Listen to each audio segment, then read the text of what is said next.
Multiplier क्या है, multiplier कैसे काम करता है, मल्टीप्लायर क्या काम करता है और खेती में क्यों जरूरी है, इन सभी बातों को हम जानेंगे। लेकिन इससे पहले हमें ये जानना है कि पारंपरिक खेती व्यवस्था कैसे होती है और आज की खेती व्यवस्था कैसे चल रही है। तो आज की खेती व्यवस्था में रासायनिक खादों का इस्तेमाल करना पड़ता है, जहरीली दवाइयों का इस्तेमाल करना पड़ता है, जो हमारे हिंदुस्तान में सन 1968 से शुरू हुई थी। उसके पहले हमारी खेती रसायन मुक्त भी होती थी और जहर मुक्त भी होती थी। और हमारे जो पूर्वज थे वो बाहर से कुछ भी खरीद कर नहीं डालते थे। तो खेती से मिलने वाला जो उत्पादन होता था वो पूरा मुनाफा कहलाता था। सिर्फ शारीरिक श्रम उसमें लगता था, क्योंकि बीज भी घर घर के ही होते थे और घर की ही खाद होती थी।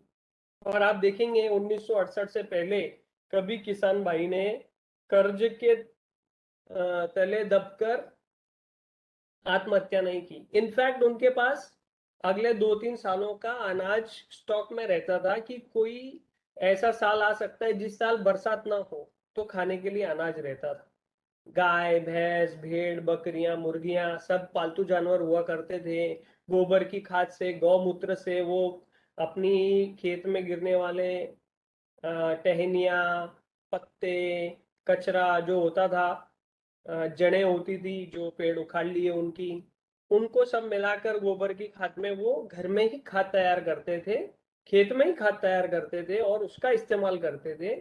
और भरपूर उत्पादन मिलता था, पोषक तत्वों से भरपूर होता था, कीड़ रोग की कोई समस्याएं नहीं थी, इसीलिए किसी तरह की जहरीली दवा का उपयोग भी नहीं होता था। जहरीली दवाओं के छिड़काव को 30-35 वर्षों में शुरू हुए दोस्तों।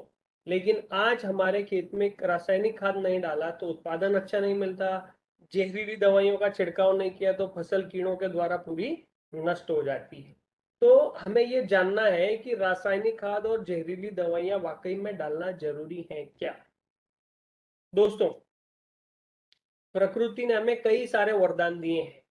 उनमें से सूर्य प्रकाश है, ऑक्सीजन है यानी हवा है, पानी है, ये 3 महत्वपूर्ण वरदान है।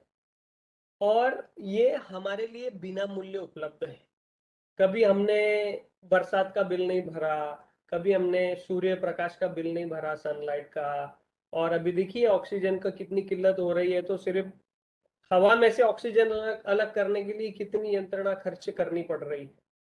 तो अगर हमें प्रकृति ने दी हुई चीजों को खरीद कर डालना पड़े तो क्या होगा, हमारा दिवाला निकल जाएगा, हमारा खर्चा बहुत हो जाएगा और फायदा शून्य हो जाएगा। ऑक्सीजन की बात करें तो 550 लीटर एक आदमी को एक दिन में लग जाता है।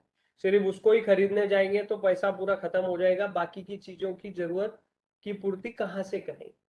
तो दोस्तों, किसान भाइयों, इसका मतलब क्या है, जो चीज प्रकृति ने बिना मूल्य हमें दी है उसे खरीदने का प्रयास नहीं करना चाहिए, उसे बिना मूल्य ही प्राप्त करना हमारे हित में है। आज किसान भाई कंगाल क्यों हो गया है। एक नौकरी करने वाला स्कूल में प्यून की, उसको 15,000 की तनख्वाह होती है, उसको शादी के लिए लड़की मिल जाती है।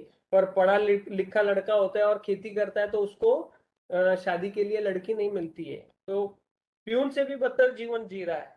क्यों भाई?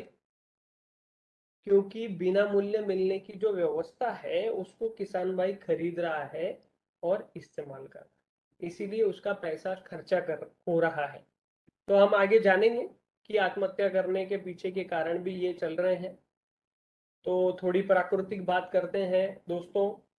हमारी पृथ्वी पे 84 लाख से ज्यादा योनियां हैं, जैसे बड़े लोग बताते हैं। जीव जंतु पशु पक्षी इंसान और जीव जीवात जायते जीवे जीवस्य जीवनम, ऐसी बहुत ही सुंदर प्रकृति की सिस्टम बनी हुई है।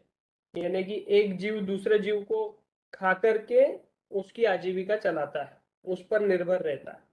तो जैसे मेंढक पतंगे को खाता है, सांप मेंढक को खाता है, नेवला सांप को खाता है, इस तरीके से। और इंसान और कुछ प्राणी ऐसे हैं जो वनस्पति खाकर अपना जीवन यापन करते हैं। इसका मतलब क्या हुआ कि प्रकृति ने वनस्पति की निर्मित स्वयं की है। अगर आप बाइबल ये ग्रंथ पढ़ेंगे तो उसमें ऐसा लिखा है कि पृथ्वी पर आने वाला पहला इंसान, पहला आदमी, एडम्स उसका नाम, और पृथ्वी पर आने वाली पहली महिला ईव, उसका नाम। एडम्स एंड ईव जब पृथ्वी पर आए, उनको जब भूख लगी तो उन्होंने फल तोड़कर या कंदमूल निकालकर खाया, वो उन्हें